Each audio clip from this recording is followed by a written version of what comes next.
Hi friends, இன்றைக்கி நம்ம கிச்சனில் ரொம்ப டேஸ்ட்டான வித்தியாசமான வெற்றிலை நெல்லிக்காயை வச்சு சூப்பரான ஒரு மூஸ் தான் செய்ய போகிறோம். இது எப்படி செய்கிறதுன்னு பார்க்கலாம் வாங்க. வெல்கம் டு யாஸ்முஜி கிச்சன். இந்த ரெசிபிக்கு முதல்ல வெற்றிலை தாங்க வேணும். அதுக்கு 5-6 வெற்றிலை எடுத்திருக்கேன். நல்லா கற்பூர வெற்றிலையாக எடுத்துக்கோங்க. நாட்டு வெற்றிலை எடுத்திங்கன்னா நாக்கு வெந்து போயிடும், ரொம்ப காரமாகவும் இருக்கும். இந்த மாதிரி கற்பூர வெற்றிலையை எடுத்து இந்த காம்பை நீக்கிட்டு இந்த மாதிரி பொடி பொடியாக கட் பண்ணி எடுத்துக்கலாம்.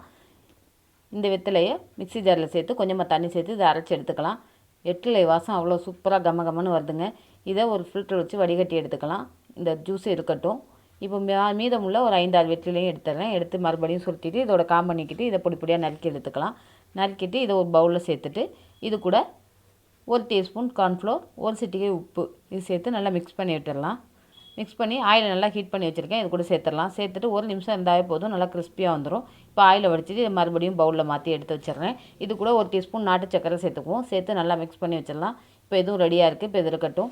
இப்போ அடுத்து 3 நெல்லிக்காயை கழுவி க்ளீன் பண்ணி எடுத்து வச்சுருக்கேன். இது விதைகளை மட்டும் நீக்கிட்டு இதை கட் பண்ணி எடுத்துக்கலாம். இந்த மாதிரி கட் பண்ணி பொடி பொடியாக கட் பண்ணிவிட்டு இதை ஒரு பேனில் சேர்த்துறேன். சேர்த்துட்டு இது கூட அரை கப் அளவு தண்ணி, 2 டீஸ்பூன் நாட்டு சக்கரை சேர்த்து நல்லா மிக்ஸ் பண்ணிடலாம். அந்த சக்கரையெல்லாம் உள்ளே இழுத்து இந்த மாதிரி வற்றி வந்துடும். இப்போ இது இருக்கட்டும். மறுபடியும் ஒரு பவுலில் மூஸ் செய்கிறதுக்கு விப்பிங் க்ரீம் பவுடர் கூட கொஞ்சமாக கூலிங்கான பால் சேர்த்து நல்லா பீட் பண்ணிக்கலாம். இதெல்லாம் க்ரீம் கன்சிஸ்டன்சி வந்ததுக்கப்புறம் இது கூட கொஞ்சமாக கண்டன்ஸ் மில்க் சேர்த்துக்கிறேன். சேர்த்து நல்லா பீட் பண்ணிக்குவோம். இப்போ இது கூட நம்ம வெற்றிலை சாறு எடுத்து வச்சுருந்தோம்னா அதையும் இது கூட சேர்த்துடலாம். மூஸில் சேர்த்து நல்லா பீட் பண்ணால் நல்லா வெற்றிலை வாசனையோட மூஸ் சூப்பராக ரெடி ஆயிடுச்சு. இப்போ ஒரு கப்பில் அரை கப் அளவு இந்த மூஸை எடுத்து வச்சிடுறேன். எடுத்து வச்சுட்டு நம்ம இது மேலே நம்ம சர்க்கரையோடு சேர்த்து எடுத்து வச்சுருந்தோம்ல நெல்லிக்காயை, அது ஆறுனதுக்கப்புறம் இது மேலே 1 டீஸ்பூன் தேனை சேர்த்து நல்லா மிக்ஸ் பண்ணிடலாம். சூட்டோட தேன் சேர்க்கக்கூடாதுங்க, அது டாக்ஸிக் ஆயிரும்.